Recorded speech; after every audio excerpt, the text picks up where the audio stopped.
Thank you for joining us at 10. I'm Steve Savard. I'm Courtney Bryant. Tonight, a mother and daughter say they've had the brakes slammed on them by St. Charles County, and it all revolves around the personal property tax. The mother says the county has suspended her car registration because of a problem with her daughter's account.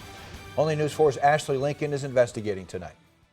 Because you didn't pay your taxes, we're going to have to suspend all your mother's registration on all her vehicles. Shamika Keys and Alita Clinton say it's an excessive use of the law that has them unable to drive their cars. When you're doing the right thing, I mean, you should be able to drive whenever you want. Keys says she was doing a routine check when she called the St. Charles County Revenue Office to see how much she owed on property taxes for her vehicle. She says she was shocked to learn she owed 2016 taxes because according to her records, they've been paid. And I said, huh? I said, I'm confused. I said, well, I titled my truck in 17. So I wouldn't have been able to title my truck if my taxes wasn't paid. Keys says that didn't matter to St. Charles County.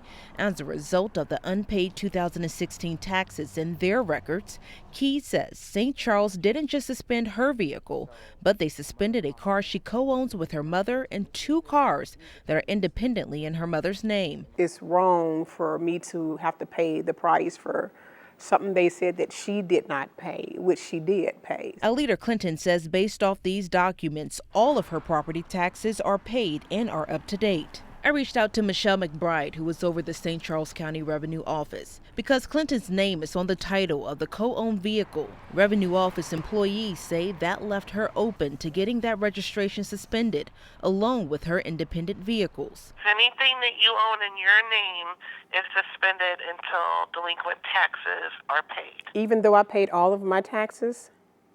Even if you pay all of yours. Attorney Chelsea Murtas says the St. Charles office is misusing the law. The revenue collector can only suspend license registrations for vehicles with delinquent property taxes, not an owner's entire fleet. She says the only way out for a driver is to pay the taxes or take matters to court. My life has been minimized because I can't drive the way I want to. Where I live at, it's scary.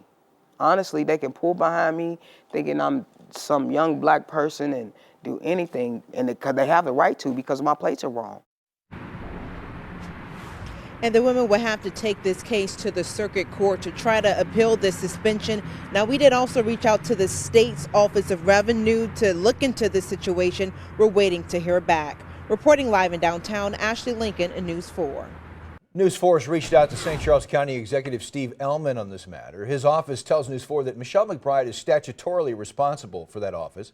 She's an independently elected leader, and his office has no oversight. You're probably receiving your personal property tax bills about now, so we're asking you, should Missouri end the personal property tax? Click the Your Thoughts tile on the KMOV News app to vote.